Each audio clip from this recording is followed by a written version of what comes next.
리더들에게 말씀해 주시거나 우리 저에게 말씀을 해주시면 감사하겠습니다. 소그룹 소식입니다. 오늘 오후 1시 10분에 당회가 우리 목양실에서 모입니다. 우리 후반기 셀 모임을 종강합니다. 한 해 동안 셀 모임을 위해서 우리 섬겨주신 셀 리더와 부 리더분들께 감사를 드립니다. 사역 소식입니다. 우리 여전도의 주간 교회 김장 지난주에 잘 마쳤습니다. 우리 주일날 저녁에 배추를 뽑고 절이고 또 그 다음날 월요일 날은 우리 함께 버무리는 작업을 다 했는데 우리 많은 남성교회 회원들과 여성교회 회원들이 많이 도와주셔서 우리 교회 김장을 잘 마쳤습니다. 교회 김장에 도움을 주신 모든 성도님들께 감사를 드립니다. 우리 52절 말씀 암송 금주 암송 구절은 요한 1서 4장 8절의 말씀입니다. 다 같이 한번 암송해 보겠습니다. 사랑하지 아니하는 자는 하나님을 알지 못하나니 이는 하나님은 사랑이심이라. 아멘. 1113 말씀 읽기 금주 본문은 디도서 1장부터 야고보서 5장까지입니다. 오늘 만나 제공 우리 변상우 집사님과 이솔 집사님께서 결혼 기념 감사로 제공해 주셨습니다. 우리 다른 소식은 주보를 참고해 주시기 바랍니다. 오늘 우리에게 주신 하나님의 말씀은 요한복음 18장 1절부터 9절의 말씀입니다. 요한복음 18장 1절부터 9절의 말씀입니다. 제가 가진 성경으로는 신약 178쪽에 있습니다.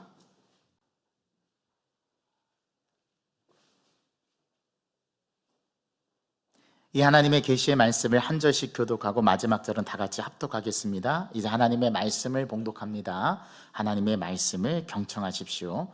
예수께서 이 말씀을 하시고 제자들과 함께 기드론 시내 건너편으로 나가시니 그곳에 동산이 있는데 제자들과 함께 들어가시니라.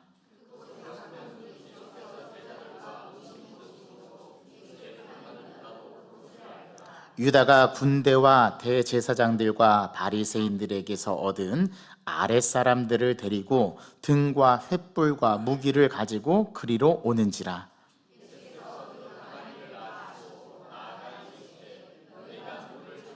대답하되 나사렛 예수라 하거늘 이르시되 내가 그니라 하시니라. 그를 파는 유다도 그들과 함께 섰더라.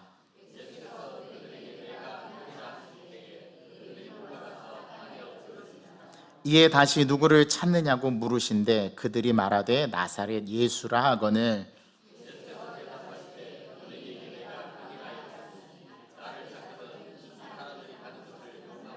다 같이요. 이는 아버지께서 내게 주신 자 중에서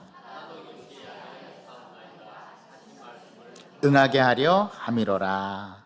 아멘.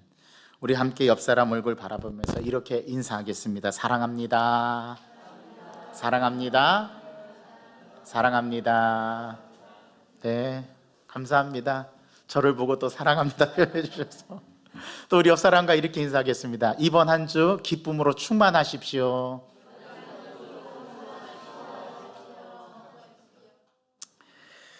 한 사람의 말과 행동이 공동체를 밝게 만드는 경우가 있습니다. 제가 아는 목사님에게 들은 이야기를 여러분들에게 소개합니다. 제가 아는 목사님께서 늘 단골로 머리를 깎는 미장원에 가셨답니다. 늘 이제 단골로 가셨으니까 아주 몇십 년 동안 오랫동안 한 미장원에서 머리를 깎으신 거죠. 또 미장원 그 실장님도 그 목사님을 너무 잘 알아서 어떤 스타일로 머리를 깎기를 원하는지 늘 알기 때문에 딱 가면 묻지 않아도 의자에 앉으면 바로 머리를 깎는 작업을 시작한다고 합니다. 그런데 그날따라 그 미장원에 실습을 하러 온 한 자매가 있었대요. 그 자매에게 이제 처음부터 머리를 깎게 할 수는 없으니까 머리를 감기는 일부터 이제 배우게 시켰답니다. 이 목사님이 딱 갔는데 이제 그분이 제가 오늘은 머리를 감겨드리겠습니다 하면서 안내를 하더랍니다. 그래서 머리 감는 곳에서 딱 앉으니까 그 견습하는 자매가 이 목사님께 이렇게 말을 했다는 거예요. 손님, 이제부터 머리를 감겠습니다. 그런데 머리를 감을 때 어디부터 감는지 아십니까? 물어보더랍니다. 야, 이거 보통 내기가 아니구나. 얘는 전문가구나. 그렇게 생각하고 물었답니다. 글쎄요, 어디부터 감습니까? 그랬더니 그 견습생이 하는 이야기가 눈부터 감습니다. 그렇게 말했다는 거예요. 그래서 그냥 그 목사님이 빵 터졌답니다. 근데 그 이야기를 그 미장원 안에 다른 분들이 깎고 있던 그 손님들과 다른 깎는 그러한 실장님도 빵 하고 웃었다라는 거예요. 한 사람의 재치가 이렇게 분위기를 밝게 만드는 경우를 봐요. 또 이 목사님의 이야기입니다. 한 새신자가 교회에 등록을 해서 1년 동안 열심히 교회를 다녔답니다. 그런데 그 새신자가 하루는 모든 교역자들과 또 모든 교회 직원들을 식사를 대접하고 싶어서 식사를 대접하게 되었답니다. 한 근사한 중국집으로 가서 풀코스를 시켜주시는데 음식을 먹으면서 이런저런 얘기를 하는데 그분이 이런 고백을 하더랍니다. 목사님, 제가 교회에 등록해서 신앙생활을 하면서 한 가지 좋은 습관이 생겼습니다. 목사님 궁금해서 물었답니다. 무슨 습관이 생겼습니까? 그랬더니 저는 교회 화장실에서 볼일을 다 보고 손을 깨끗하게 씻고 그 타올 2장을 꺼내서 손을 닦은 다음에 그 타올로 세면기를 깨끗하게 닦는 좋은 습관이 생겼습니다. 그렇게 얘기를 하시더래요.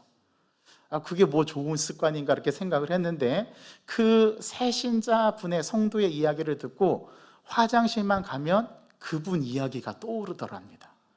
자기도 어느새 손을 씻고 타올로 닦고 나면 그 타올로 자기 세면대를 닦고 있는 자기를 발견하게 되더라는 겁니다. 한 사람의 그 말이 다른 사람에게 영향을 미치고 좋은 영향력을 주게 된 거죠. 이처럼 한 사람의 행동이 다른 사람들에게 영향을 미칠 수가 있고요. 한 사람의 말과 행동으로 마음을 밝게 또 공동체를 밝게 만들 수도 있구나라는 생각을 갖게 되었다라는 것입니다. 저는 그 이야기를 들으면서 맞다. 한 사람의 말과 한 사람의 행동으로 화장실이 깨끗해지고 또 미용실이 밝아졌다면 정말 우리 인생 가운데 빛으로 오신 예수님을 우리가 경험하면 우리 인생이 얼마나 밝아지겠는가, 그런 생각을 이 대림절 기간 동안에 해보게 됩니다. 우리가 첫째 주간에는 주제가 기다림, 소망이었죠. 우리 대림절 둘째 주간의 주제는 그리스도의 평화, 즉 샬롬, 예수 그리스도께서 이 땅 가운데 평화를 가져다 주신 것이지 로마의 황제가 평화를 가져다 준 게 아니라는 그런 대림절 두 번째 주간의 어떤 우리 주제였습니다. 이 세 번째 주간은 색깔이 분홍색인데 점점 보라색이 옅어져 가죠. 마지막은 하얀색으로 밝게 빛나는 이제 넷째 주간 우리가 맞이하게 될 텐데요. 이 세 번째 주간의 주제는 기쁨입니다. 기쁨.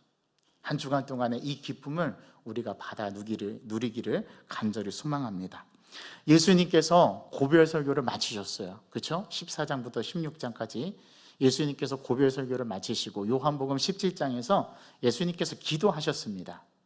기도하시고 나서 오늘 이제 우리가 18장에 건너왔는데 사실 14장부터 17장을 딱 가로치기를 하면 13장 마지막 단락부터 18장 오늘 체포되는 사건이 자연스럽게 이어져요. 그 사이에 요한복음은 예수님의 고별 설교와 대제사장적 기도를 그 사이에 끼워 넣었어요. 사실 공관복음서의 순서와 요한복음의 순서는 완전히 다릅니다. 요한복음은 18장에 와서 이제 예수님의 고난과 순환에 대한 이야기를 시작해요. 예수님께서 고별 설교를 마치고 대제사장적 기도를 마친 후에 오늘 본문에서 체포가 되십니다.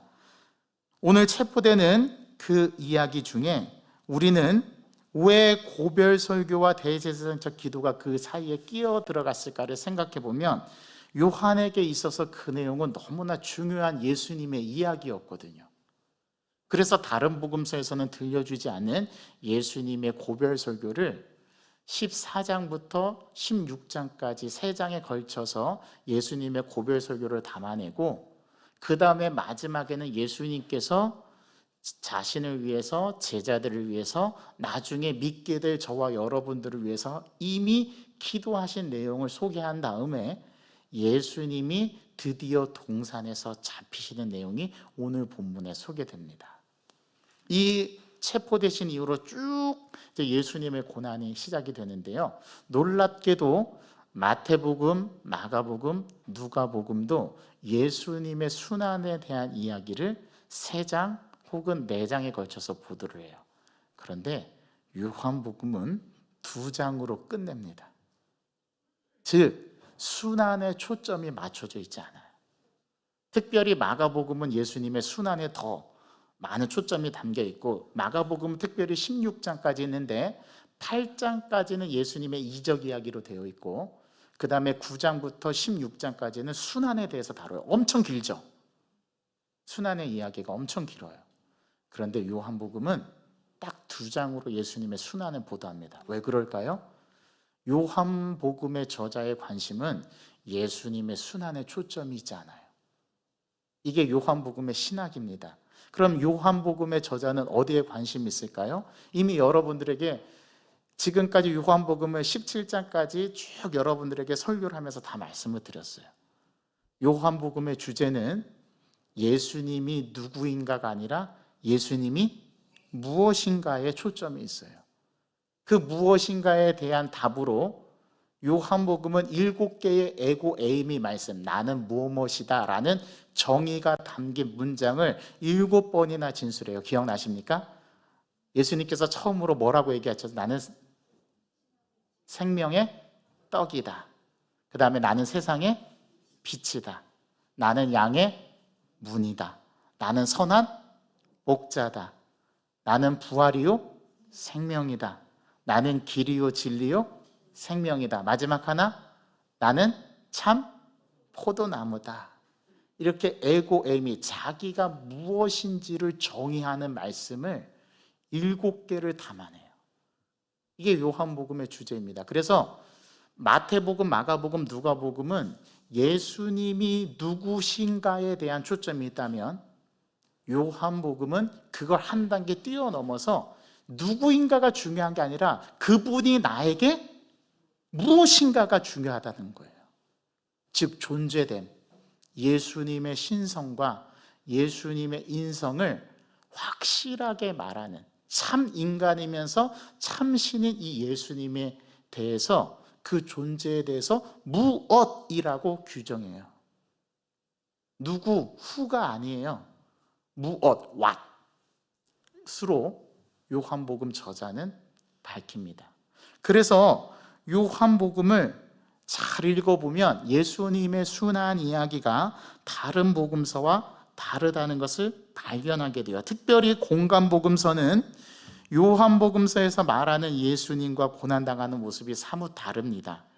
즉 공관복음 마태, 마가, 누가는 예수님이 고난을 받으시는데 인간적인 면을 굉장히 많이 부각시키고 깊이 다루고 자세히 다룹니다. 예를 들자면 예수님께서 겟세마네 동산에서 기도하시는데 마태복음과 마가복음과 누가복음의 증언에 의하면 어떻게 표현되냐면 예수님의 인간적인 연약함의 모습이 가장 많이 부각이 되는데, 심지어 어떻게 표현되냐면 예수님께서 기도를 하시는데 그 땀방울이 뭐가 변하게 되기까지 기도하셨다라고 이야기합니까?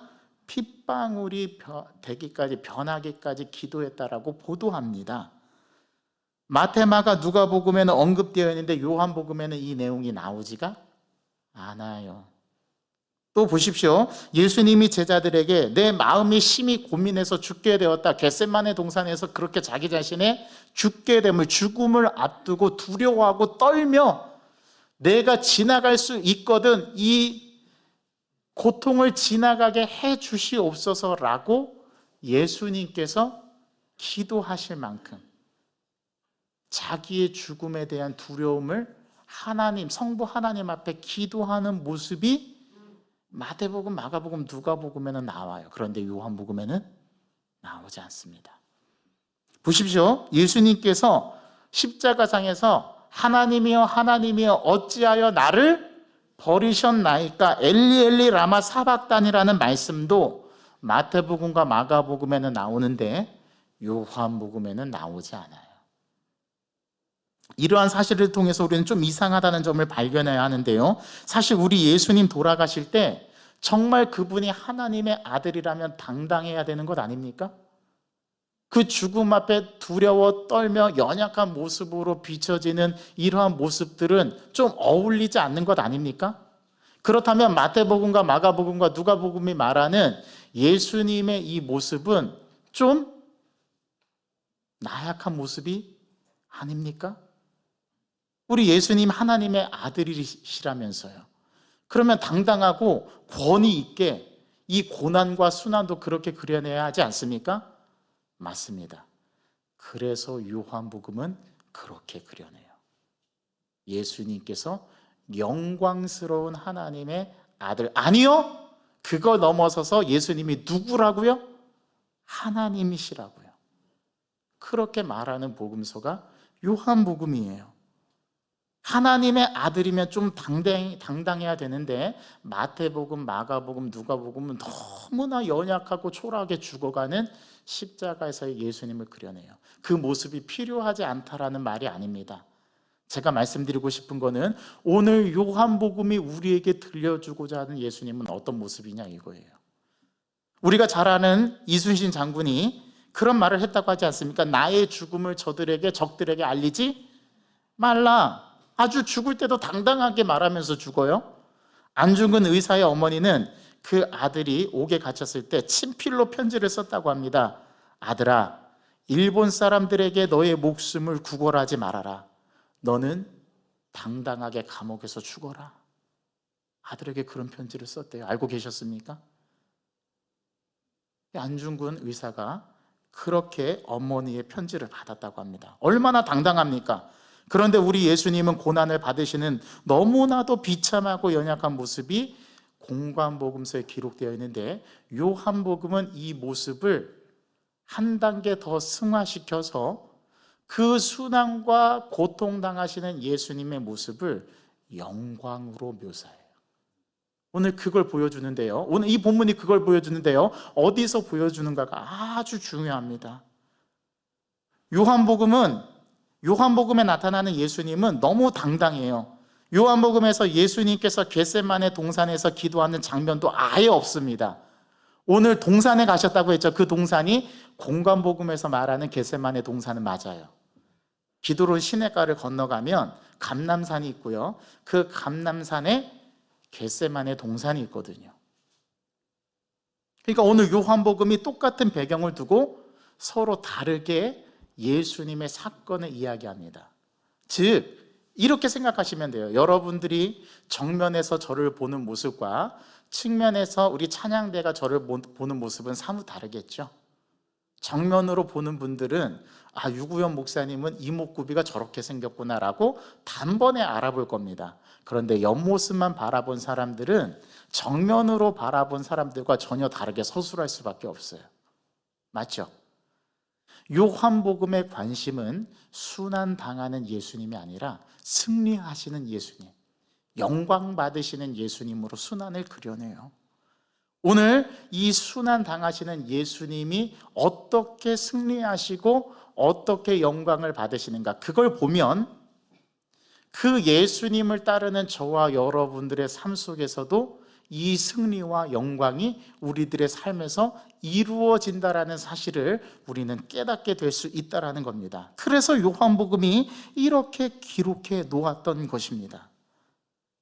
의도적으로 요한복음은 공관복음에 나오는 예수님의 이야기 중에서 불필요한 이야기들을 빼버리고 예수님께서 고난을 받으신 것은 나약하게 죽어가는 인간의 모습이 아니라 승리의 영광을 얻으시는 모습이다라는 기존의 마태복음, 마가복음, 누가복음이 서술하는 내용을 한 단계 업그레이드 시켜버려요. 이게 요한복음이 들려주고자 하는 예수님의 이야기였던 겁니다. 요한복음에서 예수님의 순환은 순환이 아니라 영광이라는 겁니다. 승리라는 겁니다. 요한복음은 예수님의 순환을 영광으로 해석하기 때문에 그렇습니다. 오늘 그 해석의 첫 번째 묘미를 여러분들에게 함께 나누기를 원합니다. 여러분 한 장, 두 장을 넘기시면 요한복음 20장이 있습니다. 요한복음 20장 31절에 요한복음의 기록 목적을 말씀하는 구절이 나오는데요, 이 구절에는 이렇게 되어 있습니다. 우리 다 함께 읽어보겠습니다. 시작. 오직 이것을 기록함은 너희로 예수께서 하나님의 아들 그리스도이심을 믿게 하려 함이요 또 너희로 믿고 그 이름을 힘입어 생명을 얻게 하려 함이라. 이 말씀의 의미는 이렇습니다. 요한복음을 기록한 목적이 있답니다. 그것은 예수님이 바로 하나님의 아들이심을 말하기 위해서랍니다. 이걸 다르게 표현해 볼까요? 한 단계 더 나아가는 표현으로 제가 표현해 볼까요? 예수님이 하나님이심을 말하기 위해서 기록했다라는 거예요.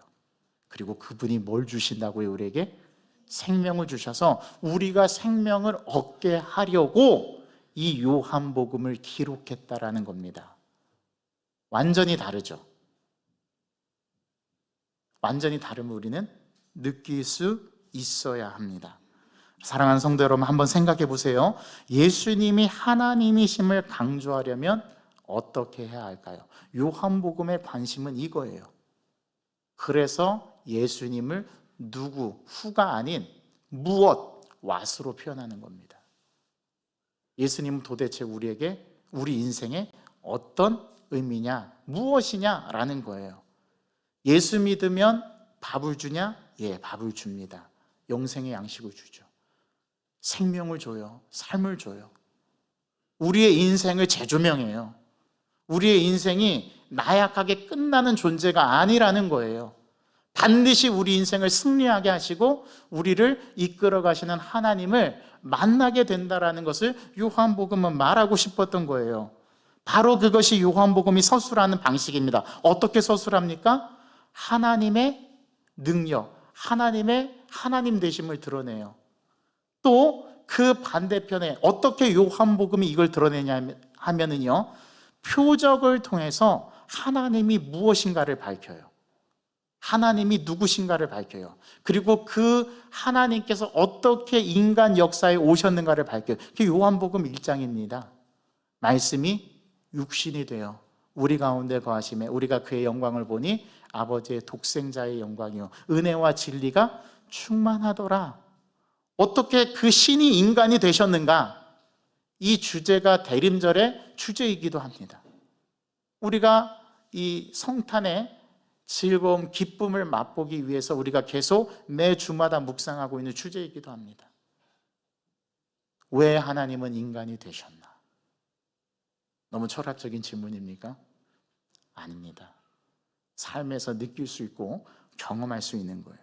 요한복음은 하나님을 하나님 되시면 어떻게 강조하냐면 하나님의 신성을 부각시켜요. 그와 동시에 인간의 인성을, 가장 연약한 부분을, 가장 밑바닥, 죄성인 인간의 모습을 본문을 통해서 그려냅니다.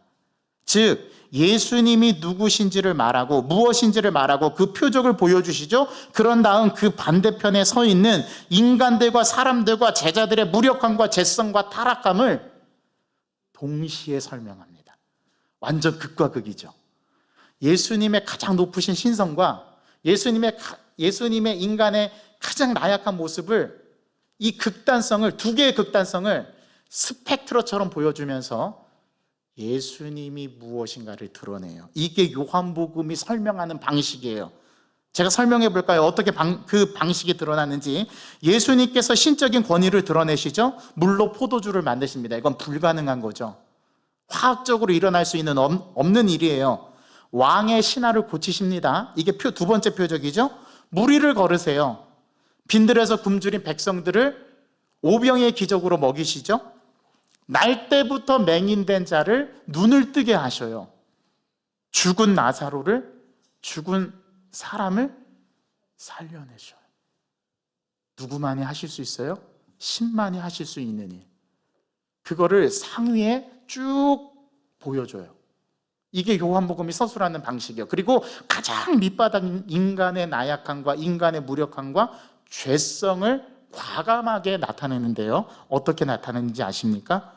엘리트 니고데모가 예수님 앞에 자신의 무지를 드러내요. 아니, 너는 이스라엘의 선생으로서 아직도 이런 것들을 모르느냐?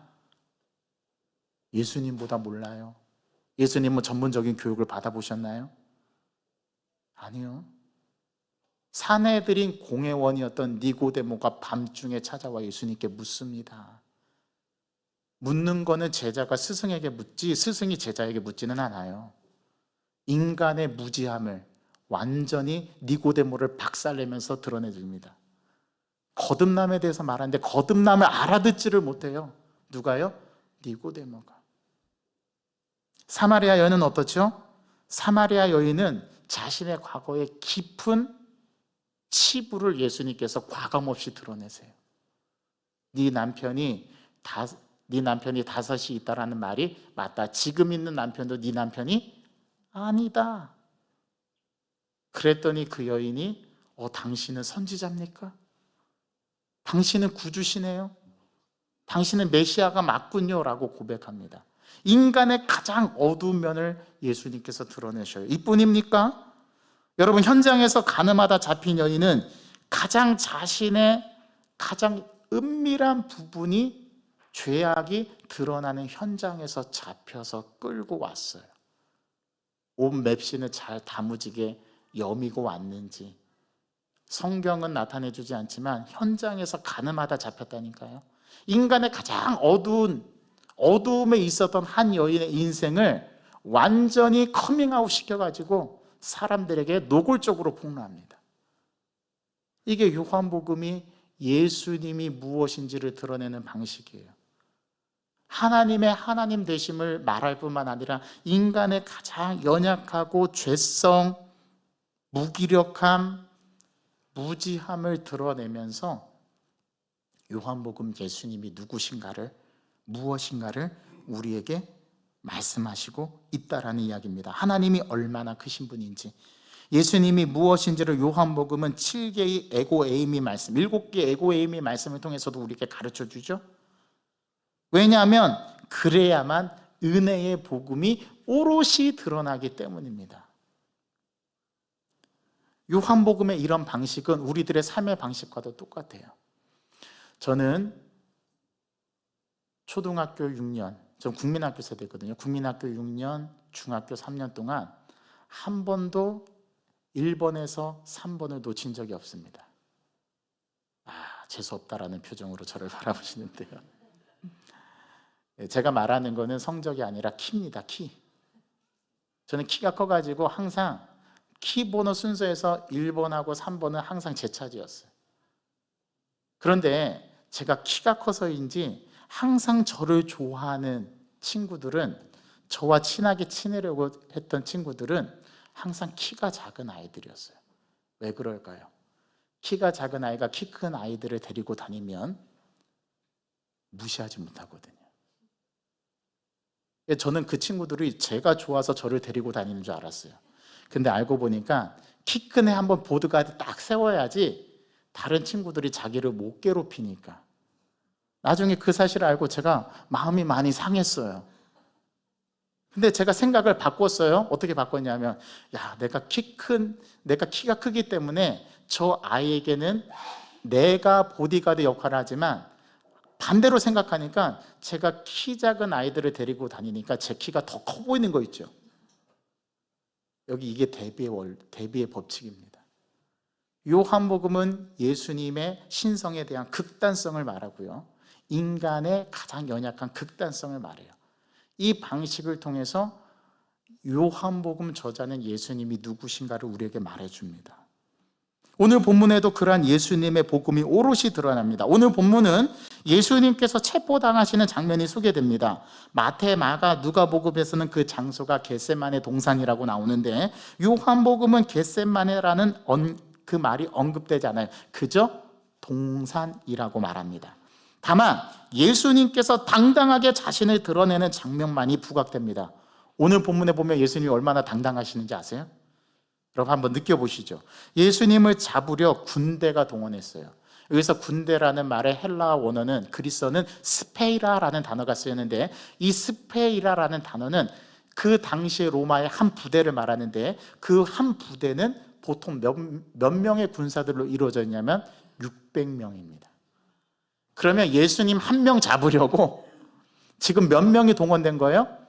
그러면 이 겟세마네 동산을 완전히 꽉 메웠다라고 보시면 됩니다. 예수님은 어디로 도망갈 틈이 없어요. 어디로 도망가도 그 군대의 그물망 안에 걸리게 되어 있어요. 이게 스페이라라는 단어의 뜻입니다. 엄청난 군대인 거죠. 그리고 그들이 등과 횃불을 가지고 예수님을 잡으러 왔습니다. 체포하러 왔대요. 예수님을 잡으러 군대가 동원되어서 가룟 유다를 필두로 예수님께 옵니다. 그때 예수님께서 당당하게 그 군대와 맞대결하면서 자기를 잡으러 온 사람들에게 묻습니다. 뭐라고 묻는지 5절의 말씀을 같이 읽어보겠습니다. 시작.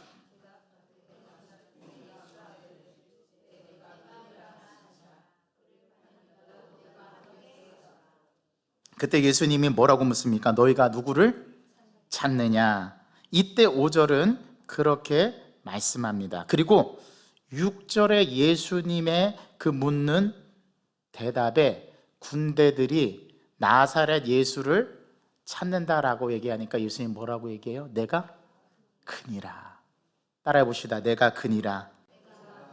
예수님이 당당하게 말합니다. 여기서 내가 그니라라는 요한복음의 이 말씀은 영어로 표현하면 I am who I am입니다. 많이 들어보시지 않았습니까? 어디서 들어보셨어요? 출애굽기 3장 14절에서 모세가 하나님께 부름을 받고 묻죠. 너는 내 백성 이스라엘에게 가서 내 백성을 바로의 앞제에서 구출해내라. 그랬더니 모세가 뭐라고 말합니까? 제가 이스라엘 백성들에게 갔는데 너를 보내신 하나님이 누구냐고 물으면 뭐라고 대답해야 됩니까? 라고 물었을 때 그때 하나님께서 나는 스스로 있는 자니라. 또 너는 그들에게 가서 스스로 있는 자가 나를 너에게 보내셨다 하라라고 대답하라고 가르쳐 주죠. 그때 나는 스스로 있는 자니라라는 구절이 히브리어로 그 히브리어를 번역하면 I am who I am, 에고 에이미라는 뜻이에요. 에이미 호 에이미 그런 뜻입니다. 그게 바로 내가 그니라라는 말의 의미예요. 그러면 예수님의 이 말씀 내가 그니라라는 말씀의 의미는 뭘까요? 내가 바로 하나님이다라는 그런 뜻이에요. 그래서 오늘 요한복음에 보면 놀라운 표현이 나타나는데 6절 보십시오. 예수께서 그들에게 내가 그니라 하실 때 그들이 물러가서 어떻게 됐다고요? 땅에 엎드려지니라. 압도된 거죠. 예수님이 이 정도로 당당하세요. 예수님이 어떤 분이신가가 이 체포되는 장면 속에서 확연하게 드러납니다. 요한복음은 왜 이렇게 서술할까요? 이게 복음을 극대화시키는 방법이기 때문에 그렇습니다. 예수님이 어떤 분이신가? 너희가 잡으러 온 내가 하나님이다. 가룟 유다 내가 팔아넘기는 내가 곧 하나님이다라는 표현이 내가 그니라라는 표현이었던 거예요. 복음서를 보면 예수님을 극대화시키는 방법이 있습니다. 예수님의 위대하심을 날마다 강조하는 거예요. 그게 예수님의 예수님 되심을 드러내시는 거죠. 또 예수님을 날마다 증거하고 우리의 심령에 고백해야 합니다. 성경이 말하는 은혜의 복음의 극대화되는 방법은 하나님의 크심을 날마다 고백하는 것이고 자신의 무익함과 유약함과 죄악을 날마다 고백하는 거예요. 내가 그니라 할 때 모든 사람이 물러가서 땅에 엎드려진다라는 이 표현은 요한복음에만 나와요. 왜냐하면 내가 그니라라고 말씀했던 분이 하나님이셨기 때문에 그렇습니다. 이 말을 들은 군대들은 예수님의 이 육성의 그 소리에 압도돼서 땅에 엎드려요. 왜 이런 반응을 합니까? 아니 예수님 체포하러 왔잖아요. 근데 왜 땅에 엎드려요? 내가 그니라라는 말 속에 어느 정도의 이 위압감이 있는지 아시겠죠? 예수님이 당당하게 말씀하셨어요. 내가 그니라. 교회도 마찬가지입니다. 은혜 안에 은혜를 누리며 사는 성도들이 있습니다. 이런 분들은 특징이 있어요. 어떤 특징이냐면 하나님이 하나님 되심을 고백해요. 이게 바로 은혜 안에 은혜를 누리며 사는 성도들의 특징입니다. 또 은혜 안에 은혜를 누리며 사는 성도들의 두 번째 특징이 뭔지 아십니까? 날마다 자기를 낮춰요. 자기의 죄성을 고백해요. 자기의 연약함을 하나님 앞에 고백해요. 이게 바로 은혜를 누리며 사는 성도들의 큰 특징입니다. 여러분의 주변에 그런 성도들이 있는가를 살펴보세요. 날마다 주님을 찬양하는가? 날마다 자신의 연약함을 드러내면서 하나님 앞에 자기 자신을 낮추고 있는가?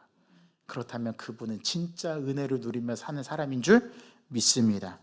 똑같은 은혜를 주셨는데 삶이 다른 이유는 뭘까요? 반대로 얘기하면 돼요. 그분이 삶에서 하나님을 하나님 되심을 드러내지 못하기 때문에, 자기의 연약함을 고백하지 않고 무언가 자기 힘으로 해보려고 하기 때문에, 그런 성도들은 은혜를 누리며 사는 성도들이 아니랍니다. 오늘 본문에 보면 그 예수님의 하나님 되심과 왕 되심을 극단적으로 보여주는 또 하나의 구절이 있습니다. 1절 말씀입니다. 다 같이 읽어보겠습니다. 예수께서 이 말씀을 하시고 제자들과 함께 기드론 시내 건너편으로 나가시니 그곳에 동산이 있는데 제자들과 함께 들어가시니라. 여러분, 오늘 1절 표현이 좀 이상하지 않습니까? 제자들과 함께 어디로 가셨대요? 겟세마네 동산에 가셨어요. 그런데 겟세마네라는 말은 빠져있죠? 만약에 요한복음 저자가 감람산에 있는 겟세마네 동산에서 예수님께서 체포되셨다는 것을 보도하려면 요한복음 저자는 분명하게 밝혔어야 합니다. 뭐라고요? 예수님께서 겟세마네 동산에 가셨다라고 말이죠. 그런데 그렇게 표현하지 않고 어디를 건너셨다고 얘기해요? 기드론 시내가. 이 구절은 다른 복음서에는 나오지 않아요. 그러면 물어야 됩니다. 우리는 요한복음 저자는 왜 기드론 시내를 건넜다라고, 예수님이 제자들과 함께 건넜다라고 표현했을까? 여기에는 두 가지 의미가 있습니다. 여러분, 기드론 시내가에서 기드론의 뜻이 무엇인지 아십니까? 죽음이라는 뜻입니다. 기드론 단어라는 뜻이 죽음이라는 거예요. 그러면 예수님께서 기드론 시내가를 건너셨다는 뜻은 뭐예요? 빛 대신 예수님이 죽음을, 어둠을 건너간 거죠. 그런 의미였던 거예요. 그러면 이 의미가 도대체 무슨 의미냐? 오늘 주 예수님이 하나님 되심을 이 한 구절에 나타나는데요, 요한복음 저자가 예수님께서 기드론 시내를 건너 그 건너편으로 나가시니라는 이 표현은 이 말씀을 읽은 사람들이 떠올렸으면 하는 장면들이 생각나게 하기 위해서 이 단어를 의도적으로 사용해요. 여러분, 기드론 시내가를 건넌 사람이 또 한 사람 있습니다. 구약에. 누군지 아십니까? 다윗입니다. 다윗이 그의 아들 압살롬에게 쫓길 때에 이 다윗이 기드론 시내가를 건너갔다라는 장면이 사무엘하 15장 23절에 나와 있어요. 이때의 상황은 아들이 자기를 죽이려고 할 때 아들을 피해서 도망가는 상황에서 기드론 시내를 건너가요. 그 기드론 시내를 건너갔을 때 모든 그 다윗을 바라보는 사람들은 뭐라고 얘기했을까요? 시므이는 이 다윗을 따라가면서 저주합니다. 그때 요압 장군이 가서 내가 저 시므이를 찔러 죽일까요? 얘기했을 때 놔둬라. 저가 말하는 것이 내 상황을 아주 정확하게 표현하고 있다. 하나님께서 나를 저주하시는 것이다 해서 죽이지 말라고 합니다. 그때 다윗의 상황은 이제 나는 끝났구나. 내가 이 기드론 시내가를 건넜을 때 내 아들이 나를 추격해서 나를 죽이겠구나. 그렇게 생각했을 겁니다. 그런데 어떤 일이 벌어졌습니까? 기드론 시내가를 건넜을 때 압살롬이 자기 아버지 다윗 왕을 뒤따라가서 추격해서 죽이려고 했을 때 하나님께서 그 압살롬을 기드론 시내를 건너지 못하게 하시고 나뭇가지에 그의 머리가 걸려서 대롱대롱 매달렸을 때 요압 장군이 가서 그 압살롬을 죽이죠. 이제는 끝이라고 생각했을 때, 이제 죽음이라고 생각했을 때, 기드론이 죽음이라는 의미였잖아요. 이 시내를 건너간다는 것은 죽음을 상징하는 건데, 죽는다라고 생각했을 때 하나님은 다윗에게 무엇을 가져다 줍니까? 생명을 가져다 줍니다. 삶을 가져다 줘요. 이건 기드론 시내를 건넜다라는 의미는 이 예수님의 순환이 죽음이 아니라 승리, 곧 영광임을 보여주는 단어였던 거예요. 요한복음 저자는 기드론 시냇가를 건넌다라는 이 표현을 모든 독자들이 맞닥뜨렸을 때 다윗을 떠올리게 의도적으로 이 구절을 이 안에 넣습니다. 그리고 그 다윗이 어떻게 되었는가를 바라보면서 예수님이 어떻게 될 것인가를 예상하고 예측하게, 그게 기드론 시냇가를 건넜다라는 말의 의미였던 거예요. 혹시 우리 성도님들 가운데 인생의 여정에서 지금 기드론 시냇가를 건너고 있는 분들이 있을 거예요. 기드론 시냇가는 죽음을 상징하지만, 예수님의 십자가의 죽음을 상징하지만, 그 죽음은 단순히 죽음으로 끝나는 것이 아니라 그 기드론 시냇가를 건넌 빛이 어둠을 건널 때 어떤 역사가 일어나냐면 생명이 주어지고 승리하게 된다라는 사실입니다. 이걸 요한복음 저자는 이 구절을 읽는 우리들에게 들려주고자 했던 거예요. 예수님을 믿는 자, 예수님을 하나님으로 고백하는 자, 예수님이 무엇인지를 알게 된 자는 그 안에 생명이 있고 반드시 승리하게 하신다라는 사실을 요한복음 저자는 이 체포되는 예수님의 장면 속에서 말하고 싶었던 거예요. 뭐라고요? 예수님의 순환과 고난은 단순한 순환이 아니라 승리의 영광이다라는 사실이에요. 저와 여러분들의 인생에 이 기드론 시냇가를 건너야 합니다. 저와 여러분들도 건너가야 합니다. 이 기드론 시냇가는 죽음을 상징해요. 그래서 두려워요, 무서워요. 그런데 이 기드론 시냇가를 당당하게 건너야 그 안에 생명과 승리가 있음을 오늘 예수님은 보여줍니다.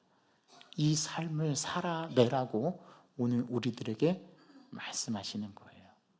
여러분 앞에 어떤 기드론 시냇가가 펼쳐진다 하여도 그 기드론 시냇가를 두려워할 것이 아니라 그것을 당당하게 예수님께서 넘어서 내가 그니라, I am who I am, 내가 하나님이다 당당하게 선언하신 예수님을 뒤따라 우리도 이 세상의 기드론 시냇가를 건너야 될 줄 믿습니다. 그걸 건널 때 생명과 영광이 우리에게 밝히 드러나 나타내 보이실 것을 저는 믿습니다. 오늘 그 기드론 시냇가를 건너는, 빛이 어둠을 건너는 저와 여러분들 되시기를 주님의 이름으로 축복합니다.